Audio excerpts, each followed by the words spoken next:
Hello everyone, welcome back to my computer project. Today's a bit of a filler episode because my workbench and where I do all this stuff is in the spare room, and that spare room was taken for 4 days. So I wasn't able to make any progress on any electronics. I was for a couple of days. If you can see here, I put in register C. So I actually had it built, like 2 of the boards were built for ages, and I sort of half built one of them, like the final one, and I finished that off now. I'll put it in here. Haven't wired it up yet, but that will be useful to have now, because I plan to, because dealing with the front panel at the moment is a bit tricky because it's an absolute mess and bits keep falling off it. So what I'm going to do is I'm going to make a board that just has the control word on it, and I can flip the switches and clock it manually, so I can actually run, I'll actually be able to run programs then. I'll just have to do it myself. Yeah, so today I'm going to talk about the clock and the speeds I can get with that at the moment. So at the moment I've got in, I think these are 10 microfarad capacitors. Yeah, 10 microfarads. And if I run it, right, you just flip some switches here, clear that, and put that back, stick that piece of board back on. So yeah, you'll see it counting up, and it's I think it's running at about 8 Hertz or something, really not very fast. But if I, so yeah, the lowest I could go with the electrolytic capacitors I had previously was 0.1 microfarads, and I have that here in these new capacitors I bought, which go to much lower values. So this was 10 microfarads, and here is 1 microfarad. So I have to turn it off because I've seen for some reason the clock doesn't just start itself up again. It gets stuck in a state where it's just off. So I have to turn it off to reset the clock.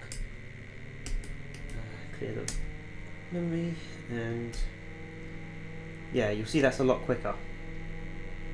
I think this was, I don't know, I think it's about 10 times faster, so you're probably looking at like 80 Hertz or something.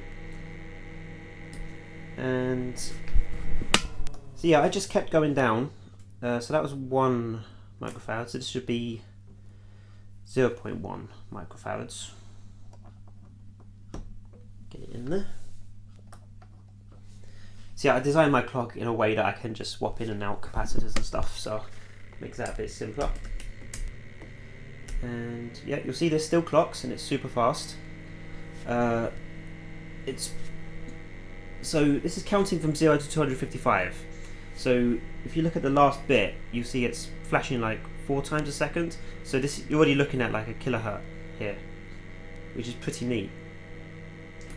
Turn it off again. So that was 0.1 microfarads, I believe. Was it 1? That was 1 microfarad. So now I'm on 0.1 microfarads. I can check these values actually. 103 is, yeah, this is okay. This is 10 nanofarads. Okay, so that was 0.1. This is 10 nanofarads apparently, unless I've mixed it up somehow. But I know it still works. So yeah, so you can see a slight, I don't know if you can see it on the video, but there is a slight flashing on the last bit. So this is definitely running very, very fast, to the point you can't really count it.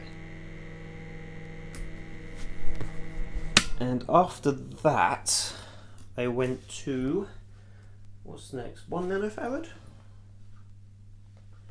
If I can read that. Okay, that's, okay, yeah, 102, that's 1 nanofarad.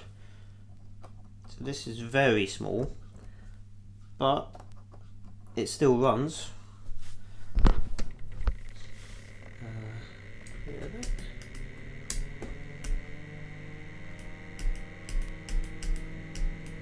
So yeah, you know it's working when you turn it on and off and there's a different number displayed.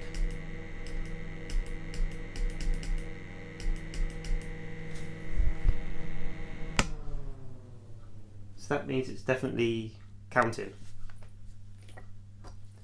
And next value I tried would have been 100 picofarads, which should be this one, I think. Yeah, 100 picofarads. Now, this is where things went wrong.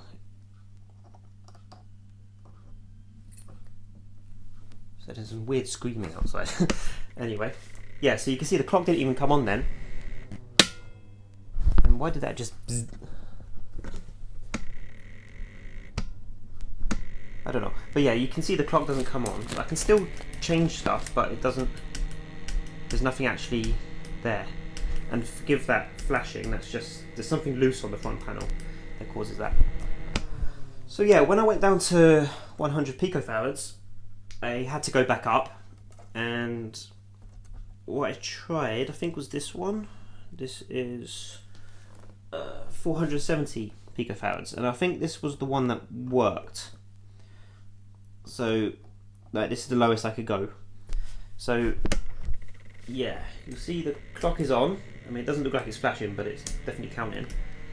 And you'll see, yeah, you get different values still. So when you turn it on and off, you get different values, which means it is counting properly. But, so that was the lowest I could go, and it still worked. But then I had this, which I think is 330 picofarads, or yes, 330 picofarads. Weighing that in there, and you'll see this is a bit interesting. So you'll see the clock comes on, but if I try and count it, the value doesn't change. So the clock is ticking, but whatever the clock signal is at this point isn't working with the counter here. It's just not seeing it. Either it's not a clean signal, or it's just too fast for this to catch up.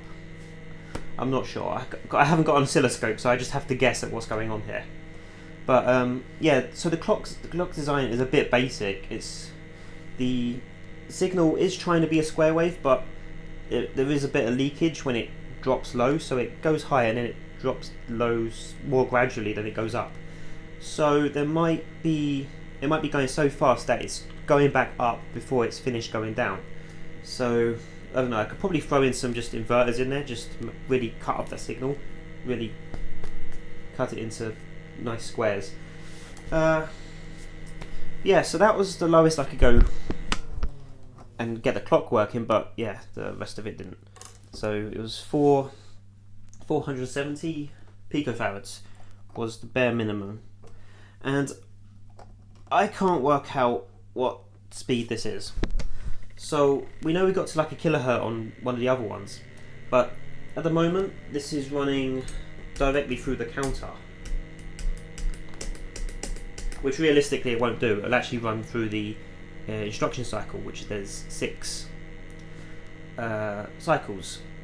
So whatever the max speed is, divide that by 6, and that's how many instructions it will do a second. So I think it is like 1,000 instructions a second. I worked it out when I did a simulation ages ago, but I didn't remember it or write it down. But yeah, I think it is around 1 kilohertz of instructions, but obviously it's going to be like 6 kilohertz for the instruction cycle. But yeah, that's my clock. So as I said, I can try and fiddle with that. I don't think it's worth it. It works at slower speeds, and obviously I'm only going to have 256 bytes of RAM maximum, and that's going to take me ages to actually finish. So I don't think it's worth having a faster clock, because however fast that is, it's still going to compute most things in no time at all. Yeah, so I'm going to finish off adding in this register, so wiring it all up, testing it and all that stuff. And I'm going to move everything from the front panel, well, most of the stuff from the front panel, especially like the control lines mainly. I can still enter values in through the switches down there. That's sorted. But yeah, I need to make a board for just tweaking the control word and clocking manually. Pardon me, so I can test through programs and make sure that these turn on and off properly.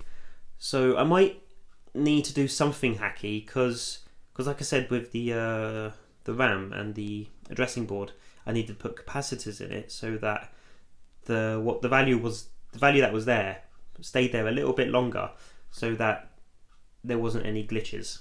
So I might need to add capacitors to the bus as well, just so that when something is, so say I was outputting from register C to register A, which is the thing I'll be doing. If I turn both those signals off at the same time, something random might appear on the bus and that might go into register A. So what you really want to do is output register C and input register A, but when they both turn off, you want to have the value of register C still here for a very split second. And yeah, so that just so when it turns off, the value's still there during that transition and register A keeps it. It shouldn't actually affect anything else. I could probably put quite big capacitors in there because the signals are drawn low as well, so it's not like that the capacitor will be drained at the same time it's trying to write a low value, write a 0. I don't know, it's difficult to explain, but I don't think it would be a problem if I did have capacitors on the bus, because when something's reading or when something's writing, it draws high, pushes high and draws low. So it should all work nicely. We'll see. But yeah, basically a filler episode today, but thank you for watching and I'll see you next time.